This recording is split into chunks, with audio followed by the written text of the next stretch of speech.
আপনারা জানেন পরিমাণতান্ত্রিক রাজনীতি, যে যার যার কেন্দ্রিক রাজনীতি, এই সমস্ত বিষয়গুলো আমাদেরকে খুব বেদনা দেয়। এই সমস্ত বিষয়গুলো থেকে আমরা বেরোনোর লক্ষ্যে নতুন দলের সাথে সংহতি জানিয়ে আমরা এই গণ অধিকার পরিষদ তথা ছাত্র অধিকার পরিষদ আমরা একত্রিত হয়েছি।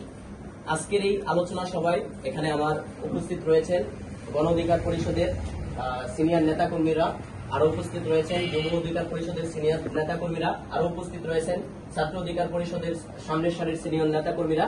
তো সকলের সম্মতিক্রমে আজকের অনুষ্ঠান শুরু করতে চাচ্ছি, যদি আপনারা অনুমতি দেন। আজকে আমাদের এখানে যেহেতু সবাই জ্ঞানী এবং গুণী, আমি অযোগ্য ব্যক্তি, আমার ভুল ত্রুটি শুরুতেই বলে রাখি, সবাই ক্ষমা সুন্দর দৃষ্টিতে দেখবেন।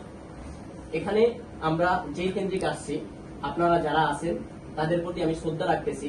আমার বিশ্বাস আপনারা এমন একটা সমাবেশ বা এমন একটা স্থানে অংশ নিয়েছেন, যে স্থানটা বা যে স্থান থেকে আমরা আগামী বাংলাদেশ গড়ার সুযোগ পাবো ইনশাআল্লাহ।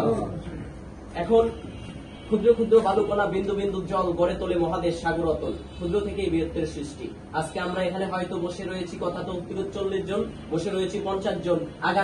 আগামীতে এই 41 নং ওয়ার্ডে 4200, 4500, 5000, 10,000 মানুষ একত্রিত করবেন ইনশাআল্লাহ। আর এই বসার শুরুটা আমি বিশ্বাস রাখি, এই বসার শুরুটা সূচনাটা আপনারা করতেছেন। আপনাদের এই মেধা এবং চৌকুষত্ব দিয়েই আপনারা এই সূচনার সাথে সাথে এটা ধারাবাহিকতা বজিয়ে রাখবেন ইনশাআল্লাহ। এই পর্যায়ে